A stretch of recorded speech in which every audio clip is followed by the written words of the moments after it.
جمرے کو، پھر درمیانے کو اور پھر بڑے جمرے کو ساتھ ساتھ کنکریاں مارے۔ 12 ذی الحجہ کو بھی اسی ترتیب سے تینوں جمرات کو ساتھ ساتھ کنکریاں مارے۔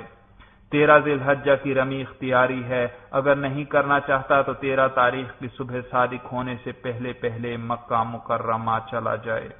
اگر 13 ذی الحجہ کی صبح صادق کے وقت حاجی مینا میں ہی مقیم تھا تو آج بھی ترتیب سے تینوں جمرات کو ساتھ ساتھ کنکریاں مارے۔ وطن واپسی سے قبل طواف وداع یعنی رخصتی کا طواف کر لے۔ طواف وداع پر مناسک حج مکمل ہوئے۔ اب حج تمتع کا طریقہ مختصر طور پر سن لیجئے۔ حج تمتع کا طریقہ یہ ہے کہ حاجی میقات سے احرام باندھ لے اور عمرہ کی نیت کر کے تلبیہ پڑھ لے۔ مکہ مکرمہ پہنچ کر عمرے کے افعال سر انجام دے، یعنی ایک طواف اور صفا مروہ کے مابین سعی کر لے اور پھر سر کے بال منڈوا کر یا چھوٹے کروا کر احرام اتار دے۔ اب اس پر سے احرام کی تمام پابندیاں ختم ہو گئیں۔ 8 ذی الحجہ کو مسجد الحرام سے حج کا احرام باندھ لے۔ حج کی سعی وہ چاہے تو اسی وقت ہی کر لے اور چاہے تو طواف زیارت کے بعد کر لے۔ اگر حج کی سعی اس وقت کرنا چاہتا ہے تو پہلے ایک طواف کر لے جس میں استباع کرے، یعنی دایاں کندھا کھلا رکھے، نیز پہلے 3 چکروں میں رمل بھی کرے، یعنی پہلوانوں کی طرح کندھے ہلاتا ہوا تیزی سے چلے۔ پھر اس طواف کے بعد حج کی سعی کر لے اور مینا روانہ ہو جائے۔ آج کا دن اور آنے والی رات مینا میں گزارے، اگلے روز فجر کی نماز پڑھ کر عرفات روانگی کی تیاری کرے۔ یہ 9 ذی الحجہ اور یوم عرفہ ہے۔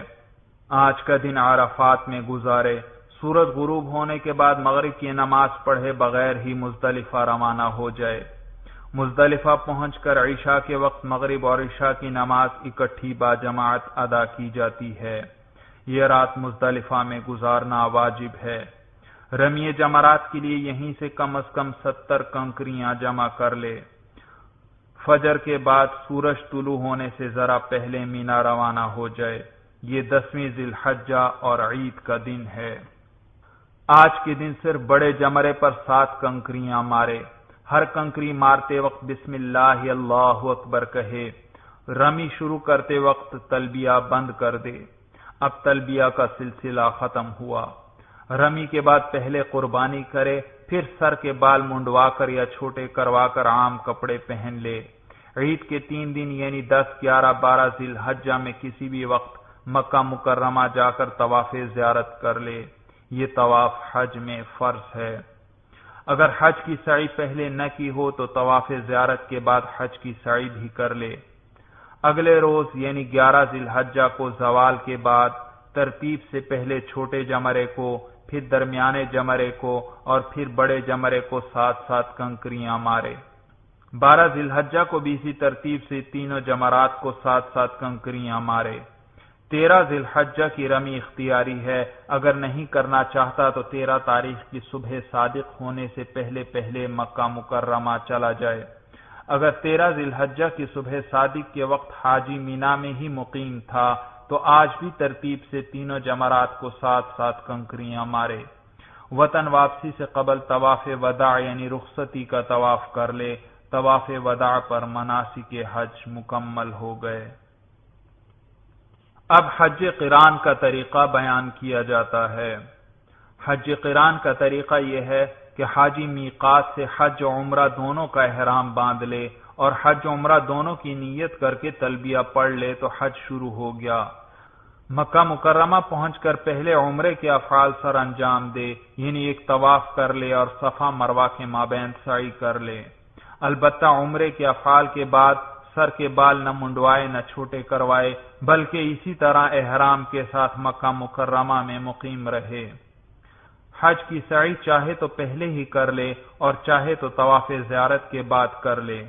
اگر حج کی سعی پہلے کرنا چاہے تو سعی سے پہلے ایک طواف کر لے جس میں استباع کرے اور پہلے 3 چکروں میں رمل بھی کرے، پھر اس طواف کے بعد حج کی سعی کر لے۔ 8 ذی الحجہ کو تمام حاجیوں کے ساتھ مینا روانہ ہو جائے۔ حج قران کرنے والا باقی کے تمام افعال بالکل اسی طرح سر انجام دے گا جس طرح ابھی حج تمتع والے کے لیے بیان کر دیے گئے۔ پھر بھی اطمینان کے لیے دوبارہ سن لیجئے، 8ویں ذی الحجہ کا دن اور آنے والی رات حاجی مینا میں ہی گزارے گا۔ اگلے روز یعنی 9ویں ذی الحجہ کو عرفات روانہ ہوگا۔ یہ یوم عرفہ ہے۔ آج کا دن عرفات میں گزارے۔ سورج غروب ہونے کے بعد مغرب کی نماز پڑھے بغیر ہی مزدلفہ روانہ ہو جائے۔ مزدلفہ پہنچ کر عشاء کے وقت مغرب اور عشاء کی نماز اکٹھی باجماعت ادا کی جاتی ہے۔ یہ رات مزدلفہ میں گزارنا واجب ہے۔ رمی جمرات کے لیے یہیں سے کم از کم 70 کنکریاں جمع کر لے۔ فجر کے بعد سورج طلوع ہونے سے ذرا پہلے مینا روانہ ہو جائے۔ یہ 10ویں ذی الحجہ اور عید کا دن ہے۔ آج کے دن صرف بڑے جمرے پر 7 کنکریاں مارے۔ ہر کنکری مارتے وقت بسم اللہ اللہ اکبر کہے۔ رمی شروع کرتے وقت تلبیہ بند کر دے۔ اب تلبیہ کہنے کا سلسلہ ختم ہوا۔ رمی کے بعد پہلے قربانی کرے، پھر سر کے بال منڈوا کر یا چھوٹے کروا کر عام استعمال کے کپڑے پہن لے۔ عید کے 3 دنوں میں کسی بھی وقت مکہ مکرمہ جا کر طواف زیارت کر لے۔ یہ طواف حج میں فرض ہے۔ اگر حج کی سعی پہلے نہ کی ہو تو طواف زیارت کے بعد حج کی سعی بھی کر لے۔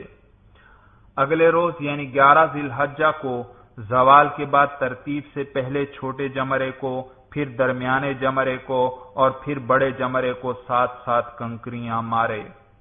12 ذی الحجہ کو بھی اسی ترتیب سے تینوں جمرات کو 7 کنکریاں مارے۔ 13 ذی الحجہ کی رمی اختیاری ہے۔ اگر نہیں کرنا چاہتا تو 13 تاریخ کی صبح صادق ہونے سے پہلے مکہ مکرمہ چلا جائے۔ اگر 13 ذی الحجہ کی صبح صادق کے وقت حاجی مینا میں ہی مقیم تھا تو آج بھی ترتیب سے تینوں جمرات کو 7 کنکریاں مارے۔ وطن واپسی سے قبل طواف وداع یعنی رخصتی کا طواف کر لے۔ طواف وداع پر مناسک حج مکمل ہوئے۔ حج کے سفر کے دوران کچھ دینی کتابیں بھی ضرور ساتھ رکھیے۔ حضرت مولانا احتشام الحسن کاندھلوی رحمہ اللہ کی کتاب رفیق حج، حضرت مولانا مفتی سعید احمد سہارنپوری رحمہ اللہ کی کتاب حج و زیارت کا مسنون طریقہ، حضرت مولانا محمد منصور نعمانی رحمہ اللہ کی کتاب آپ حج کیسے کریں، اور مفتی محمد صاحب کی کتاب حج سنت کے مطابق کیجیے۔ یہ تمام کتابیں حج کے ضروری مسائل کے سلسلہ میں نہایت مفید ہیں۔ ان میں سے کم از کم 1-2 کتابیں ضرور اپنے ساتھ رکھیے۔ حضرت مولانا محمد زکریا صاحب رحمہ اللہ کی کتاب فضائل حج اس اعتبار سے نہایت مؤثر ہے کہ اس کے پڑھنے سے دل میں عشق و محبت اور خوف و خشیت کی وہ کیفیات پیدا ہوتی ہیں جو حج کی بلکہ ہر دینی عمل کی اصل روح ہیں۔ لہذا یہ کتاب بھی ضرور اپنے ساتھ رکھیے۔ تصاویر کے ذریعے حج و عمرہ کا بیان مکمل ہوا۔ اس مبارک سفر پر جانے والے احباب سے درخواست ہے کہ دوران سفر اپنی دعاؤں میں ہمیں بھی یاد رکھیں، بلکہ وہ احباب جنہیں حج و عمرے کے اس بیان سے کوئی فائدہ پہنچے، ان پر تو اپنا حق سمجھتا ہوں کہ وہ اس مبارک سفر کے دوران مجھے، میری والدہ محترمہ اور میرے بہن بھائیوں کو بلکہ میرے تمام اہل خانہ کو اپنی دعاؤں میں ضرور یاد رکھیں گے۔ والسلام علیکم ورحمۃ اللہ وبرکاتہ۔